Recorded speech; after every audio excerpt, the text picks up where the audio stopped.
로마서 4장 말씀 보겠습니다. 로마서 4장 18절에서 21절 말씀.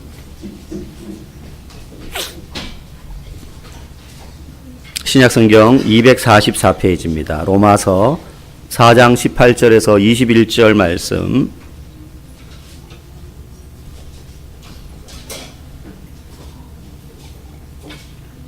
네, 우리 한 절씩 교독하고 21절은 같이 읽도록 하겠습니다.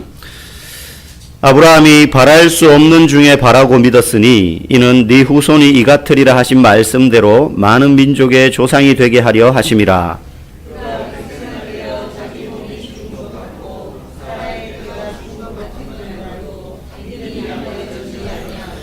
믿음이 없어 하나님의 약속을 의심하지 않고 믿음으로 견고하여져서 하나님께 영광을 돌리며 약속하신 그것을 또한 능히 이루실 줄을 확신하였으니. 아멘.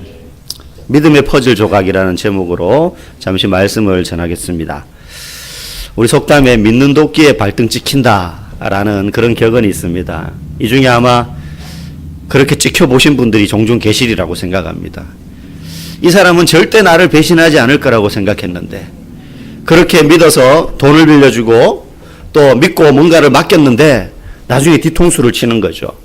처음부터 의도적으로 그렇게 했을 수도 있고 또 그럴 생각은 아니었으나 하다 보니 자기 형편이 궁해져서 어쩔 수 없이 그렇게 나의 호의를 정말로 나쁜 모습으로 되갚는 그런 경우들을 살다가 보면 경험합니다. 그때 우리는 믿는 도끼에 발등 찍힌다.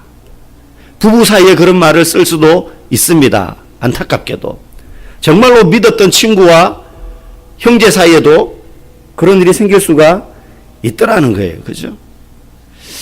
그래서 그 격언을 들을 때마다 한편으로는 뭐 성경까지는 아니더라도 참 틀린 말은 없구나. 경험에서 우러나오는 이야기들이기 때문에.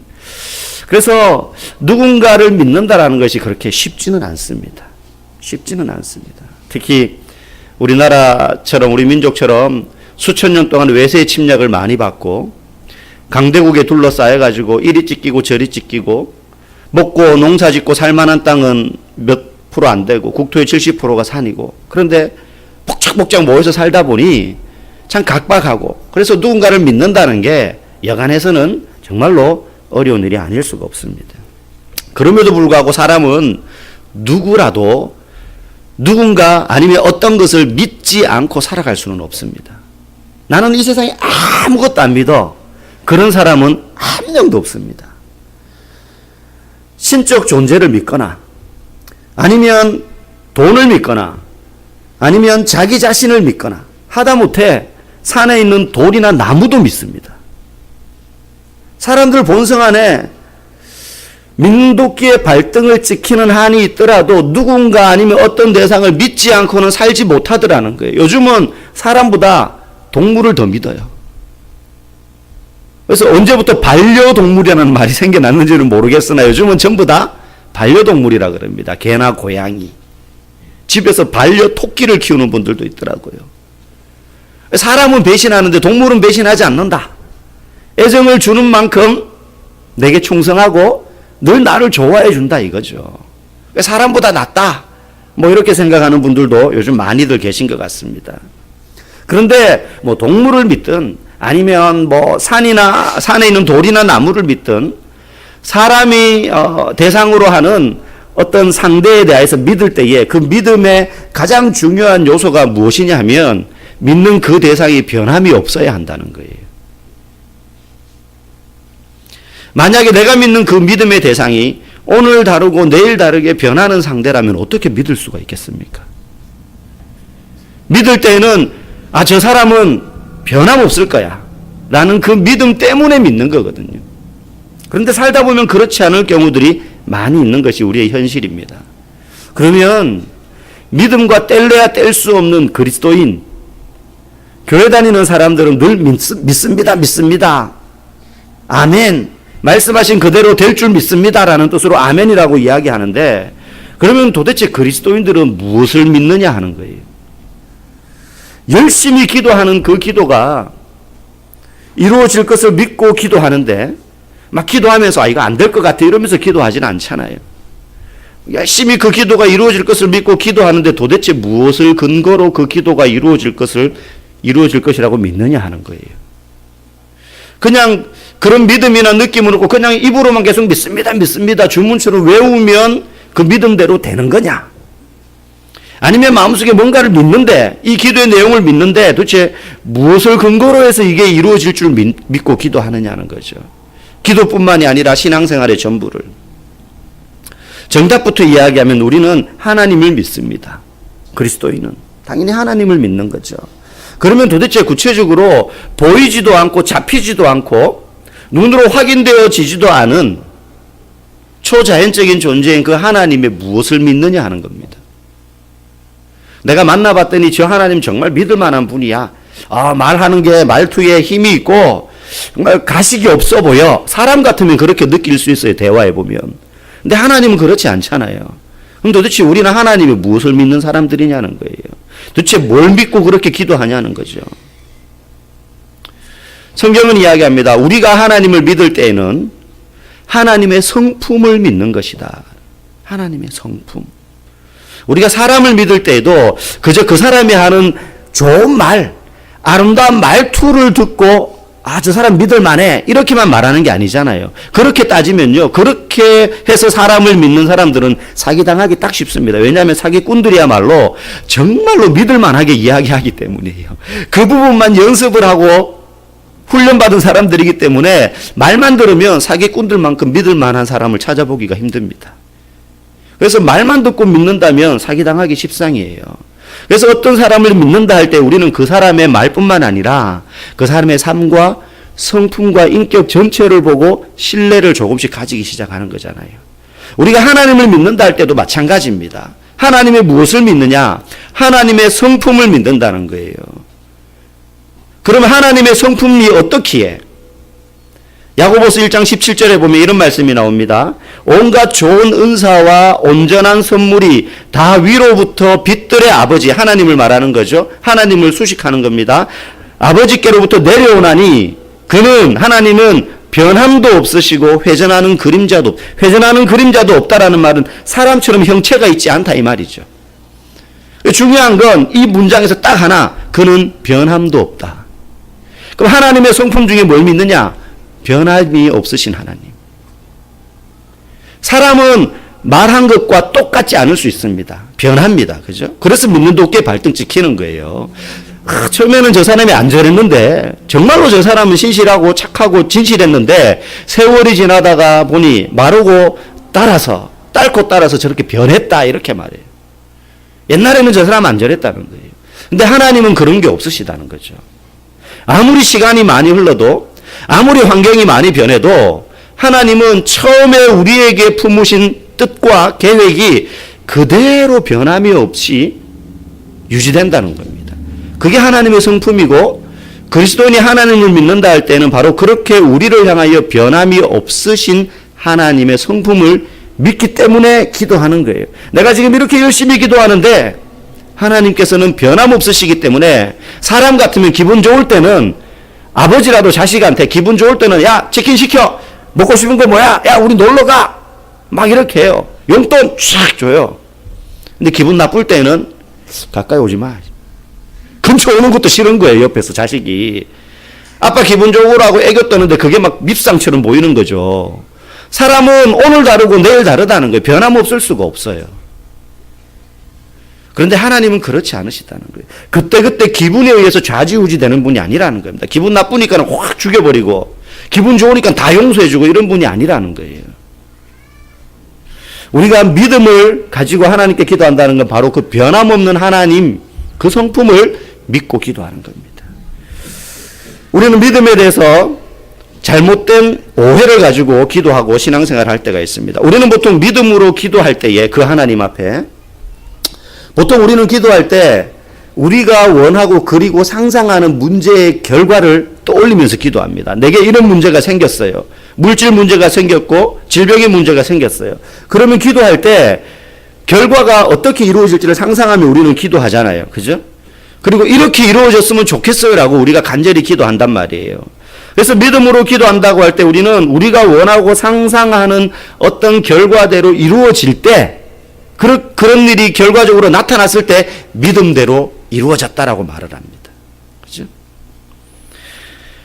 때때로 그렇게 믿음은 우리가 원하고 상상하는 결과대로 병을 낫게 하기도 하고요. 밀린 공과금의 문제를 해결하기도 합니다. 세금 낼 돈이 없는데 그 문제를 해결해 주기도 합니다. 그런데 믿음은 그것만이 다가 아니라는 거예요. 믿음은 우리에게 더 귀한 것을 줍니다. 내가 상상하는 결과대로 이루어지는 것만이 전부가 아니라는 거예요. 믿고 기도했는데 완전한 치유가 일어나지 않는 날에도, 그리고 내일까지 오늘까지 내야 되는데 밀린 공과금을 못 내가지고 내게 무슨 불이익이 닥치는 날에도, 그런 날에도 그 날들을 헤쳐나갈 수 있는 힘과 능력을 내게 준단 말이죠. 믿음은. 상황이 내 기대처럼 풀려지지 않더라도 상심하지 않게 하는 것까지가 믿음의 영역이라는 거예요. 무너진 건물에 깔린 사람들 중에 그 상황으로 인해서 아직 살아있는데도 절망하고 포기하는 사람들이 있지만, 그 절망적인 환경 속에서도 예수님을 볼 수 있다는 것도 믿음이 아니면 일어날 수 없는 일이라는 거예요. 때때로 믿음은요, 보호자 대기실에서 무릎을 꿇고 원인을 알 수 없는 병세가 그저 치료되기를 기도하는 것과 같기도 해요. 결과가 어떻게 될지는 다를 수 있죠. 저희 모친이 갑자기 옛날 일입니다. 사흘간 갑자기 아침에 자고 일어났는데 사람을 못 알아보는 거예요. 소위 말해서 멍텅구리가 됐어요. 의사소통도 안 되고 자식도 못 알아보고 먹지도 않고 자지도 않아요. 온갖 시내에 있는, 처음에는 신경외과, 나중에는 제일 큰 대학병원에 다 검사 받았어요. MRI부터 해가지고 머리부터 발끝까지 다 해봤어요. 어떤 의사도 최신 검사 방법도 첨단 장비도 원인을 알 수 없어요. 3일간 계속 검사만 했어요. 제가 고등학생 때였어요. 그때 저희 아버지께서는 사흘 내내 병상을 지키면서 어머니의 손을 잡고 기도하고 성경 읽어주고 찬송 불러줬어요. 거기가 여러 명이 있는 병실이었어요. 근데 워낙 딱하니까 다른 사람들이 아프고 째지고 안에 병들어서 오긴 왔어도 원인을 알고 거기에 맞게 치료를 받고 있으니까 낫고 있는데, 저희 어머니는 원인을 모르는 거예요. 3일 동안 먹지도 않아요. 그리고 낮에는 자고 밤에 깨요. 닌겔 꼽으면 다 잡아 뺍니다. 막 피가 다 튀고 막 시트 옷을 몇 번이나 갈아입히고 배고픈 줄도 몰라요. 그리고 말이 안 돼요. 대화가 안 돼요. 사람도 못 알아보고. 사흘 내내 그랬어요. 아버지는 옆에서 계속해서 그렇게 하셨어요. 나중에는 막 병실에 있는 사람들한테 미안해가지고 기도하는데 본인은 소리 내서 기도하고 싶은데 눈치가 보이잖아요. 근데 그 병실에 있는 사람들이 나중에는 워낙 딱하니까 아저씨 괜찮다고 그냥 기도하시라고.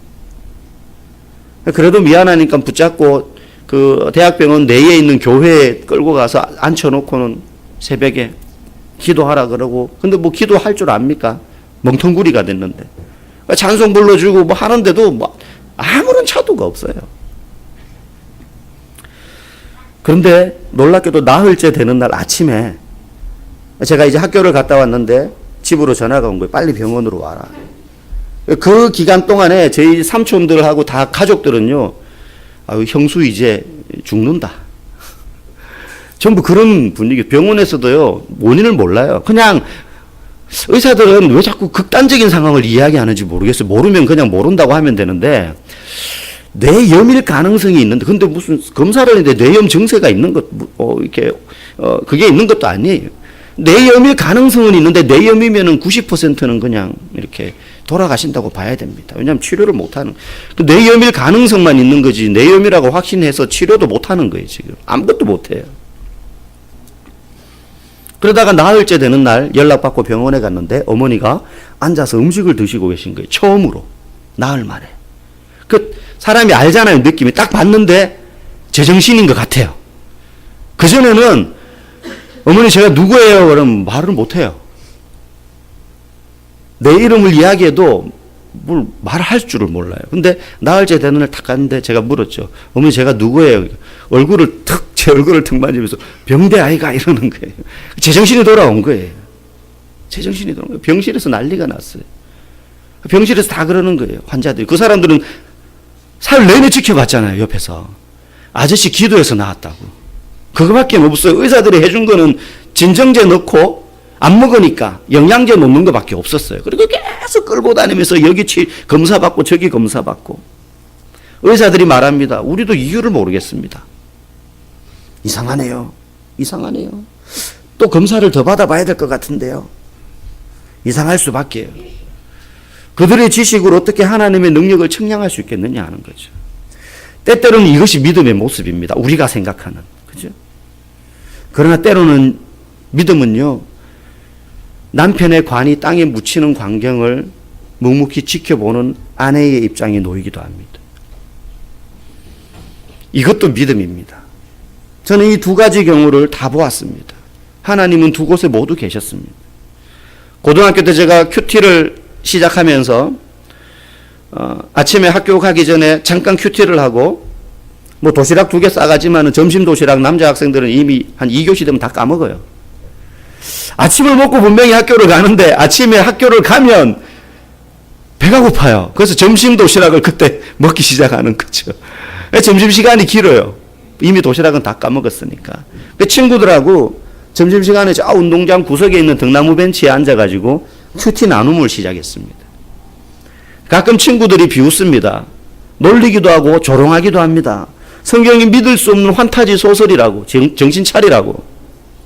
그런 공격을 받기도 했어요. 그렇게 3년을 저는 고등학교 기간을 보냈습니다. 거기에 기도했어요. 저 친구들 중에 예수 믿는 아이들이 나타나게 해주세요. 저 아이들이 믿음을 받아들이게 해주세요. 제 신앙생활을 공격하지 않고 인정할 수 있도록 해주세요. 근데 거기에 놀라운 기적이 나타나거나 또는 그 친구들이 회개하고 돌아오거나 하는 일들 없었지만 3년 동안 그 비난과 조롱받으면서 계속해서 그 모임을 할 수 있었던 것도 믿음이에요.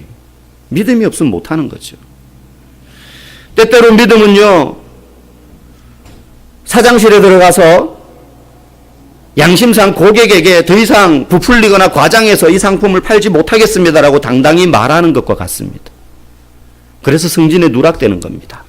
후배가 더 빨리 올라갑니다. 때때로 이런 믿음의 행동 때문에 회사에서 잘릴 수도 있습니다. 실직자가 되기도 하죠. 예수 믿는다 그래가지고 전부 짱짱 잘 나가고 하는 일마다 족족 성공하는 게 아니라는 거예요. 그럼 그때는 믿음이 없느냐? 아닙니다. 믿음은 우리가 상상하는 대로 원하는 대로 해피엔딩으로만 끝나기만 하는 것이 믿음의 전부가 아니라는 거예요. 그래서 믿음은요, 퍼즐 조각과 같습니다. 지금 맞출 때에는요, 이해가 안 돼요. 조각이 없는 것 같아요, 꼭. 아무리 뒤져도 다 해봐도 이상하다, 여기에 맞는 게 없는 것 같아요. 우리의 믿음은요, 이 땅에서는 하나님의 그 큰 그림을 완전히 이해할 수 없습니다. 그럼에도 불구하고 하나님이 이 그림을 분명히 완성시켜 나가실 거야라는 사실을 믿고 나아가는 거죠. 눈에 보이지 않고 지금 이해되지 않음에도 불구하고 그 하나님을 여전히 신뢰하는 그 동기는, 그 작용은 믿음 외에는 불가능합니다. 내가 오늘 믿음으로 심었으니 내일 추수를 하게 되는 경우도 있지만, 내가 오늘 믿음으로 씨앗을 뿌렸는데 내가 살아생전에 그 추수하는 열매를 맛보지 못하는 경우도 있어요. 그런데 그 기나긴 과정을 어떻게 걸어가요? 믿음이 아니면 걸어갈 수 없다는 거예요. 지금 조각이 제대로 들어맞지 않아 보일 때에도 우리는 계속 믿어야 되는 것입니다. 누구를? 변하지 않으시는 하나님을. 나는 조급해서 변할 수 있지만 하나님은 변하지 않으신다는 거예요. 실제로 오늘 우리가 읽은 본문의 주인공인 아브라함, 이 아브라함과 그의 아내 사라에게 일어난 일이 그런 일입니다. 이들은 아들을 오랫동안 기다렸습니다. 때로는 퍼즐 조각이 영 없는 것이 아닌가. 아무리 끼워 맞춰 보려고 해도 아브라함과 사라의 인생에 완벽했지만 아들이 없다라는 그 조각, 그 퍼즐 조각만 없는 것 같았어요. 다른 사람한테는 다 있는 그 조각이. 부자가 되었고 많은 종들이 있었고 하나님의 약속대로 한 민족을 이루어가는 어떤 토대를 만들었습니다. 그런데 가장 중요한 후사가 없는 거예요. 아들. 그들의 아들을 기다리는 시간은 영원처럼 느껴졌을 거예요. 그 긴 세월 동안 그들은 조각이 없을지도 모른다는 생각을 하면서 열심히 그 퍼즐 조각을 기다리고 찾았습니다. 그러다가 어느 순간 거짓말처럼 아내가 잉태를 하고 아들이 태어났습니다. 이 부부는 이삭이라는 아들을 갖게 되었습니다. 이들은 오랜 세월 믿음을 잃지 않고 굳게 붙잡았습니다. 결코 쉽지 않았지만 그들은 그 오랜 기다림의 상을 받았고 그들은 행복하게 살았어요. 그런데 그렇게 행복하게 아들을 얻어서 살던 것이 이 퍼즐 조각의 끝이 아니었어요. 얼마 지나지 않아 그 행복이 완전히 깨어지, 그래서 절망으로 바뀌는 날이 찾아옵니다. 창세기 22장 2절에 하나님께서 아브라함에게 나타나십니다. 여호와께서 이르시되 네 아들 네 사랑하는 독자 이삭을 데리고 모리아 땅으로 가서 내가 네게 일러준 한 산 거기서 그를 번제로 드리라. 이제 퍼즐 조각이 다 맞추어졌다고 생각했고 이제 하나님의 내 인생을 향한 큰 그림이 완성되었고 이제 액자에 코팅을 해가지고 딱 걸어두는 일만 남았다고 생각을 했어요. 그런데 빈 퍼즐 조각이 또 있었던 거예요. 완성되지 않았어요. 또다시 믿음의 기다림이 시작됩니다. 하나님께서 그 독생자 아들을 제물로 바치라는 거예요. 짐승처럼 찢어 죽여가지고 태우라는 거죠. 성경 어디에도 하나님이 인신제사를 요구하는 경우는 없습니다. 그 이전이나 그 이후나. 그런데 그 하나님의 요구에 아브라함이 어떻게 반응했느냐?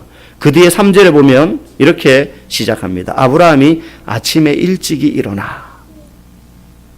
아브라함은 왜냐고 따져 묻지 않았습니다. 아무 이의도 제기하지 않았습니다. 날이 밝자 일찍이 일어나 잡을 예리한 칼을 챙기고 그리고 불태울 장작을 챙깁니다. 그리고 하인들과 아들을 데리고 하나님이 말씀하신 모리아 산이라는 곳으로 향하게 됩니다. 아브라함의 마음에서는 아마 숱한 의문이 일어났을 거예요. 그게 인간의 본능 아닙니까? 왜 하필 제 아들입니까? 이렇게 잡으실 거면 왜 주셨습니까? 하나님이 약속하셨잖아요. 변함없으신 하나님께서 나를 통하여서 큰 민족을 이루게 될 거라고, 너의 몸에서 한 아들이 나타나게 될 거라고, 그 아들을 통해서 큰 민족을 이루게 될 거라고 약속해놓고 이 아들이 아직까지 장가도 안 갔는데 이렇게 잡으라고 하시면 어떡합니까? 그리고 왜 하필 모리아산입니까? 며칠을 걸어가야 돼요. 걸어가는 동안 얼마나 고민이 많겠습니까? 그냥 바로 잡으라고 하는 것도 아니고. 이게 무슨 의미가 있나요? 가는 내내 괴로웠을 거예요. 우리는 아브라함과 이삭의 이야기가 그 뒤에 어떻게 전개되는지 압니다. 결말을 압니다. 하나님이 말씀하신 곳에 이르렀고 아브라함은 그의 외아들 이삭을 묶어가지고 올려놓고는 제단 위에서 잡으려고 칼을 드는 순간 그때 천사를 보내셔서 그를 막으십니다. 이삭의 몸에 손을 대지 말라고 하시고 준비해둔 수풀에 걸린 다른 짐승을 대신해서 잡게 됩니다. 여러분, 이 이야기의 핵심이 어디에 있습니까? 바로 모리아산에 있습니다. 왜 하나님 모리아산에 가서 잡으라고 했을까요? 아브라함이 그때 살던 곳은 브엘세바라는 지역입니다. 브엘세바. 이스라엘 남부의 광야지대에 자리한 작은 오아시스입니다.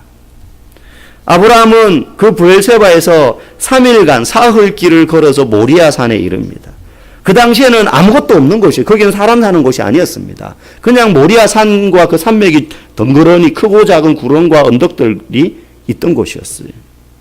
그런데 여러분, 세월이 흘러 이 모리아산 일대에 한 도시가 세워집니다. 바로 예루살렘입니다. 예루살렘입니다. 그리고 그곳에서 자신의 외아들을 희생하는 또 다른 아버지의 이야기가 시작됩니다. 예수님은 모리아산으로 알려진 언덕 한 곳에서 십자가에 달려 돌아가십니다. 골고다 언덕이라고 불려지죠. 하나님은 아브라함이 자기 아들 이삭을 죽이기 전에 천사를 보내서 막으셨지만 정작 자기 아들 그리스도가 십자가에 달려 죽으실 때는 막지 않으셨습니다. 하나님이 막지 않으시니 그 누구도 막을 수가 없었습니다. 하나님은 소중하고 완전한 그의 아들 예수를 십자가에 매달려 죽도록 포기하십니다. 왜요? 자신이 사랑하는 소중하지만 불완전한 또 다른 자녀들인 우리들을 위해서입니다. 아브라함의 이야기는 그리스도가 골고다 언덕에서 죽으시기 2000년 전에 일어난 이야기입니다.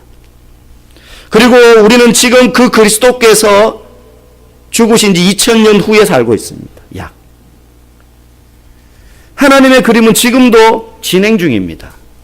지금도 그 퍼즐 조각은 맞추어지고 있습니다. 아직도 하나님이 맞추실 조각들이 남아 있습니다. 저와 여러분은 하나님이 맞추시는 그 퍼즐 조각과 같은 사람들이에요. 우리의 인생 하나하나를 들어서 하나님의 큰 구원의 그림이 지금도 완성되어 가고 있습니다. 언제 완성됩니까? 예수님이 다시 재림하실 때. 우리의 이야기, 우리의 인생 스토리는 그 이야기들, 그 조각 중에 하나입니다.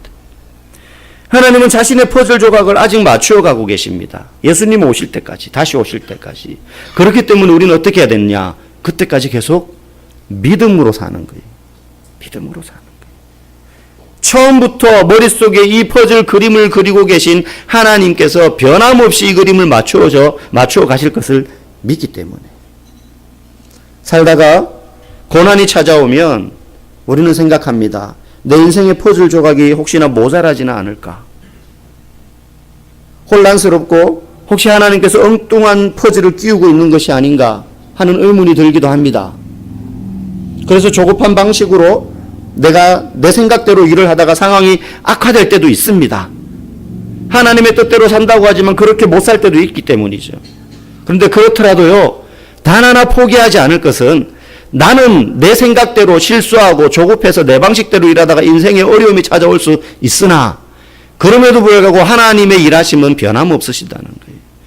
내가 엉뚱한 데다가 조각을 끼워 넣더라도 하나님은 여전히 그 그림을 완성해가는 청사진을 가지고 계셔서 그 잘못된 조각을 다시 끼워 넣더라도 변함없이 그 그림을 완성해 가시는 분이라는 사실을, 그것을 믿는 거예요.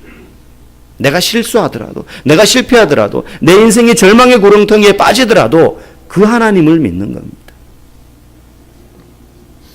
하나님의 신실하신 성품은 2000년 전이나 지금이나 변함이 없으십니다. 여러분, 비바람이 치는 날 비행기를 타보셨죠? 밑에서는 천둥 번개가 치지만 비행기가 일정 고도 이상 올라가서 그 구름 위 안정권으로 올라가면 그 구름 위의 풍경은 구름 아래와 완전히 다릅니다. 바람 하나 없이 찬란한 태양빛이 여전히 비치고 있는 것입니다. 태양은 여전히 그 자리에서 빛을 발하고 있습니다. 잠시 우리의 인생에 구름이 덮여 있고 때로는 천둥 벼락이 치는 것입니다. 그러나 하나님은 그 태양빛과 같이 여전히 그 자리에서 변함없이 우리를 향하여서 그림을 그려가고 계시다는 것입니다. 우리의 인생의 퍼즐 조각들은 여전히 맞추어지고 있습니다. 지금 내가 생각한 것과 다른 그러한 길로 걸어가는 것 같습니까? 내가 믿음으로 기도하는데 그 기도가 지금 오늘 씨를 뿌렸는데 내일 열매가 거두어지는 것 같지 않습니까? 여러분, 낙심하지 마십시오. 여전히 하나님은 빛으로서 우리 가운데 변함없이 신실하심으로 우리의 인생의 그림을 그려가고 계시다는 사실을 여러분 믿으시기 바랍니다. 포기하지 말고 우리의 인생의 그림을 한치 오차도 없이 그려가시는 그 하나님 앞에 우리가 믿음으로 달려나가는 저와 여러분들 되시기를 주의 이름으로 간절히 축복합니다.